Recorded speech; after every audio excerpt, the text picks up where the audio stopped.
नमस्कार. तर मी प्राजक्ता तुमचं सर्वांचं स्वागत करते आपल्या चॅनलवरती. तर आज आपण बनवणार आहोत ड्रायफ्रूट्सचे लाडू. लाडू बनवण्यासाठी मी इथं मनुके, काजू, भोपळ्याच्या बिया, बदाम आणि खसखस घेतली आहे.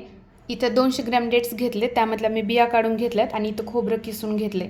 सगळ्यात अगोदर आपण बदाम कट करून घ्यायचेत. बदाम कट करून झाले की ते एका प्लेटमध्ये काढायचे आणि लगेच काजू कट करून घेणार आहोत. काजू कट करायला जास्त वेळ लागत नाही बदामाच्या तुलनेत. आता काजू कट करून झाले की गॅसवर कढई ठेवून त्यामध्ये 1 चमचा तूप टाकून बदाम बारीक गॅसवरती 1-2 मिनिटं भाजून घ्यायचे. थंडीच्या दिवसामध्ये आपण दररोज हा एक जरी लाडू खाल्ला तर याचे खूप सारे फायदे आहेत. बदाम भाजून झाले की लगेच काजू पण भाजून घेऊया. काजू भाजून झाले की आता खोबरं भाजायला घ्यायचं. खोबरं भाजत असताना गॅस लहानच ठेवायचा. खोबऱ्याला हलका लाल रंग आला की खोबरं काढून घ्यायचं. आता खसखस आपण जास्त भाजायची नाही, नाहीतर ती कडवट लागते. या बियांऐवजी तुम्ही मगज बी सुद्धा वापरू शकता. आता कढईमध्ये 2 चमचे तूप टाकून डिंक छान असा तळून घ्यायचा. आता मी तर डेट्स मिक्सरला बारीक करून घेतले होते, त्याला तूप टाकून थोडंसं गरम करून घ्यायचं.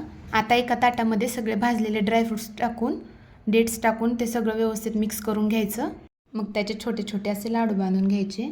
तर तयार आहेत आपले पौष्टिक असे ड्रायफ्रूट्सचे लाडू. तर ही रेसिपी तुम्हाला कशी वाटली मला कमेंट करून नक्की सांगा आणि व्हिडिओला लाईक आणि आपल्या चॅनलला सबस्क्राईब करा.